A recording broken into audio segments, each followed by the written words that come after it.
you're used to using A roads or motorways, you'll know what you're looking at when you're driving at speed. A couple of cars ahead of you, the odd white line, and maybe some road signs. But what are Formula One drivers looking out for and actually focusing on when they're driving flat out on a track? We've teamed up with Tobii, the world leaders in eye tracking technology, to find out. To help, we've got one of the most talented drivers in world motorsport. Nico Hülkenberg won Le Mans while racing in a full F1 season last year, which proves his pure speed, racecraft and versatility. His Force India team are also at our disposal for the afternoon to try and uncover the secrets behind the visor. These state-of-the-art glasses are actually just mounting frames for 5 tiny infrared cameras. They sense eyeball movement and transpose it onto a forward-facing micro camera. So not only does this track the position and focus of Hülkenberg's eyes, it also allows us to measure reaction times while giving us the first true camera angle of what a Formula One driver sees.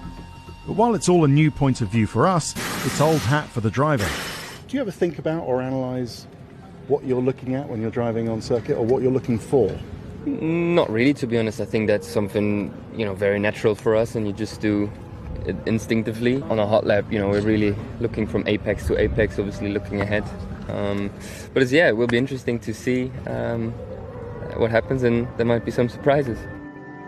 First of all, the eyes have to adjust from a dark garage to a bright sunny circuit. But once they do, the big surprise is how busy the eye is.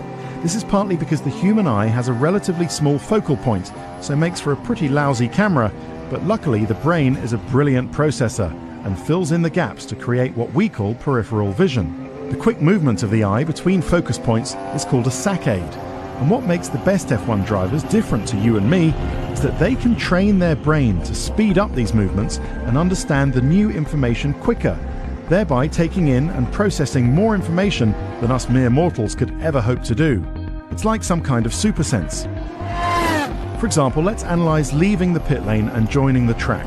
Nico instinctively checks the mirror, but it only takes him 100 milliseconds, what we know as a tenth of a second.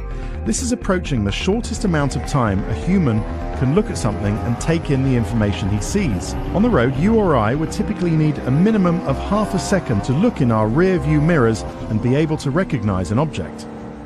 Okay, we're going to see how fast his reaction times are to the lights. So I'm being Charlie Whiting, I've got control of the start lights. We'll see what he's looking at, how much he's aware, how much intensely he's focusing on the lights, and then how fast is his reaction.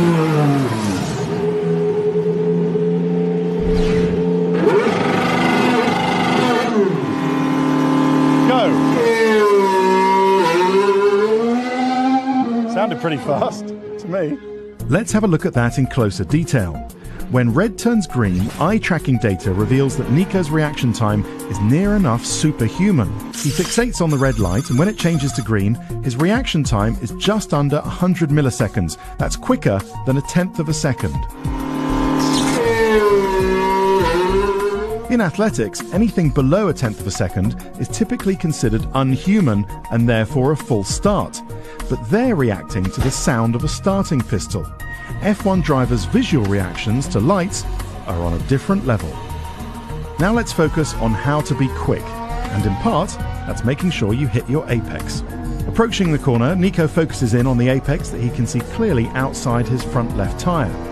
Combining what he can see with the speed he can feel through his body, his brain knows the maximum speed that his car will go round that corner without spinning off.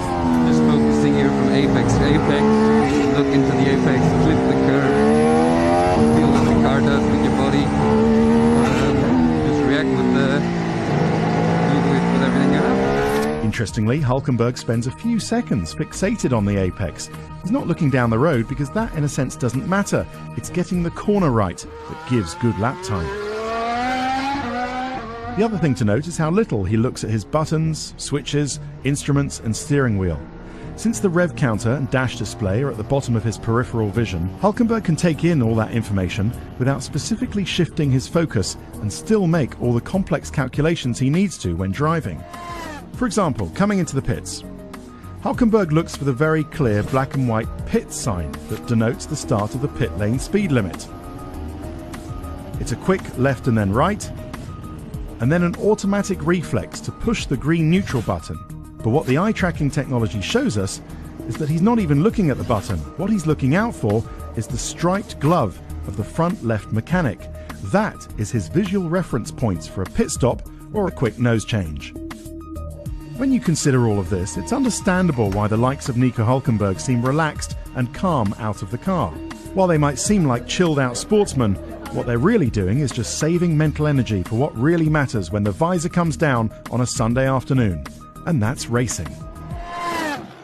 Let's expand on what separates a good driver from a great driver, and talk us through the period from breaking point to apex. Yeah, it's not just, the braking process on its own, it's all a matter of feeling the grip, and then feeling the grip, feeling what the car does, and then reacting, with the slightest movements to it, with whether it's the steering, whether it's releasing the brake pedal a little bit, steering in a bit earlier, it's all these little things that we feel. Our body is our sensor, and that tells us then, okay, you have to adjust here a little bit, there a little bit, but it all happens, in a split second. And that's basically down to feeling and down to skill and talent, yeah. Okay, and what of course we couldn't show there is how you react with other cars around you. Yeah. So how much are you looking at other cars and in your mirrors, and how much are you just concentrating on what you're doing in the apex? It depends. Race start, of course, you have to look around. Obviously you focus to the front, but still in the mirrors and stuff, you kind of try to keep on tracking what's going on around you. If you have a car next to you, if you can turn in or not. Lots of stuff going on. That you really have to adjust and to react to. And some people might be surprised how little you can see out the front. And especially, you've got no chance of knowing, how do you know where your front wing is and your end plates are?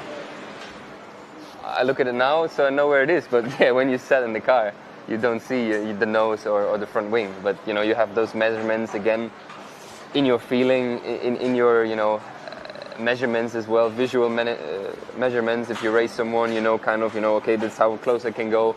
Now I need to pull out. Yeah. Well, Nico, thank you so much. It's a world first, and you're the first guy to do it. So thank you very much. It's been really insightful. It's been a pleasure.